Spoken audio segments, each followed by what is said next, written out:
For 30 long years, my parents never spoke a single word to each other. They lived under the same roof, shared the same table, and even raised children. Yet not once did they exchange a good morning or a good night. At first, when I was little, I thought it was normal. I thought all parents communicated with stares, gestures, or the occasional slammed door. But as I grew older, I realized our home wasn't ordinary. It was a place frozen in an invisible war. My father would sit at one end of the table, my mother at the other. If he needed the salt, he would quietly pass his plate to me, and I would slide it down to her. If she needed water, she would look at me, and I would pour it. I became their messenger, their voice, their bridge. What troubled me most was that they weren't divorced. They weren't enemies in the obvious sense. They cooked for each other. They paid bills together. And every Sunday, they both walked us to church, side by side, but locked in silence. Neighbors often whispered. Some said my father had betrayed her. Others swore my mother had done something unforgivable. But none of us, neither me nor my siblings, ever knew the truth. They carried it like a buried secret, and no matter how much we begged, neither of them revealed a word. The silence was suffocating. At night, I would lie awake and wonder what could be so powerful, so painful, that two people could share a lifetime together without ever speaking. It wasn't until my 22nd birthday that I discovered the first crack in their wall of silence, a small hidden clue that made me realize their silence wasn't just stubbornness, it was something much darker. It happened on my 22nd birthday. My mother baked me a cake, and my father, for the first time in years, sat with us in the living room. There was laughter from my siblings, and for a moment, I let myself believe we were a normal family. Then, when everyone else had gone to bed, I stayed behind to clean the table. That was when I noticed it, an old, folded letter sticking out from the crack of the bookshelf. At first, I thought it was just a misplaced receipt, but when I pulled it out, the paper felt heavy, stained with something that looked like dried tears. The letter was addressed to my father, but written in my mother's handwriting. My hands trembled as I opened it. The words inside were chilling. If you ever speak of that night again, I swear I will never forgive you. We will live as strangers under the same roof, but my lips will remain sealed. Not a word, not a sound. That is my promise. I read those lines again and again, my chest tightening. What night? What had happened that was so unspeakable?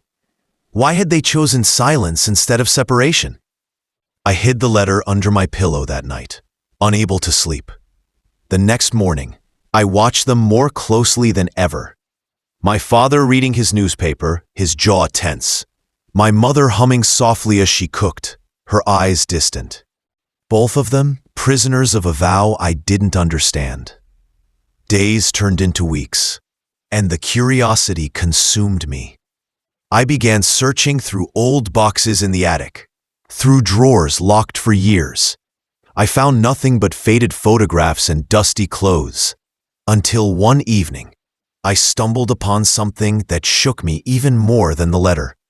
It was a photograph, hidden in a wooden box, showing both of them standing together, younger, smiling. But beside them was someone I had never seen before, a man. His face had been scratched out so violently that the paper tore through, and beneath the photo, in the same box, was a single line written in red ink. He must never be mentioned. The photo haunted me. Every time I closed my eyes, I saw the smiling faces of my parents, so young, so alive, standing beside a faceless man whose identity they had violently erased. Who was he? Why was he never to be mentioned? I couldn't keep it to myself anymore. That night, while my siblings slept, I confronted my older sister, Ada. She was the quiet type, the one who always seemed to know more than she admitted. Ada, I whispered, showing her the photo. Do you know who this is? Her face went pale. She shut the box immediately, her hands shaking. Where did you get this?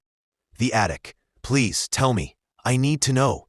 She looked at me for a long time, Her eyes filled with fear, then finally whispered, "He was our uncle, our father's brother." I froze. An uncle? I had never heard of him. We had grown up with no mention of any relatives except our mother's side. "What happened to him?" I pressed. Ada's voice trembled.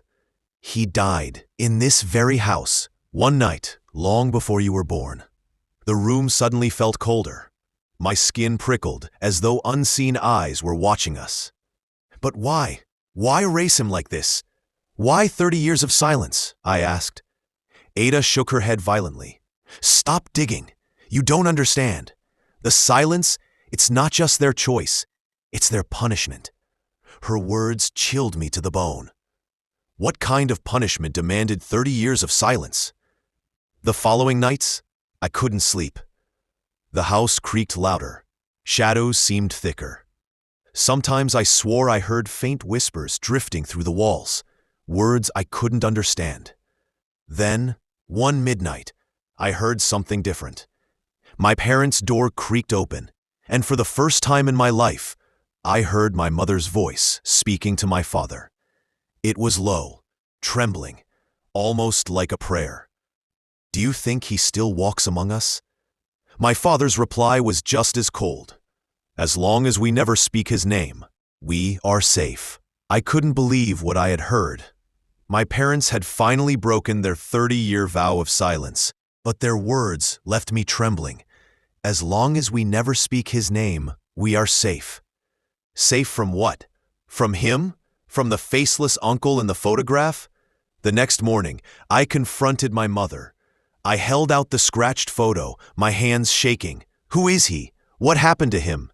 Why have you both kept us in the dark all these years?" Her face drained of all color. For the first time, tears rolled down her cheeks. My father entered the room, saw the photo, and froze. His voice came out harsh, almost desperate. "Put that away. Do you want to bring him back?" "Bring who back?" I demanded. "He's dead, isn't he?" My mother looked at me with eyes full of fear. "Dead doesn't mean gone," she whispered. Then the truth spilled out like poison. My uncle, their brother-in-law, had once lived with them. He was charming, persuasive, and deeply loved. Too deeply. My mother admitted he had tried to take her for himself. One night, my father caught him. A fight broke out. By dawn, the uncle was dead, his body buried in the backyard, under the mango tree I had played beneath all my childhood. But the dead do not always stay silent. From that night on, his shadow lingered, doors creaking, whispers in the dark, the smell of his cologne filling empty rooms. Elders warned my parents, never speak of him again. His spirit fed on acknowledgement. Silence was the only cage strong enough to hold him. So for 30 years, they spoke nothing. Not to each other, not of him. Silence became their prison and their protection. As my mother finished, she reached for my hand. My father closed his eyes, whispering, "We are sorry you were born into this silence, but tonight it ends." At midnight, we went to the mango tree together. My father carried salt and oil. My mother held a Bible. They dug until bones surfaced.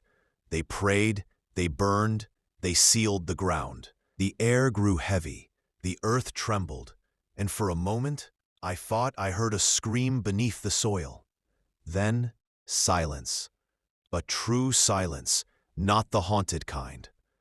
For the first time in 30 years, my parents turned to each other, and my mother whispered, through tears, "Good night."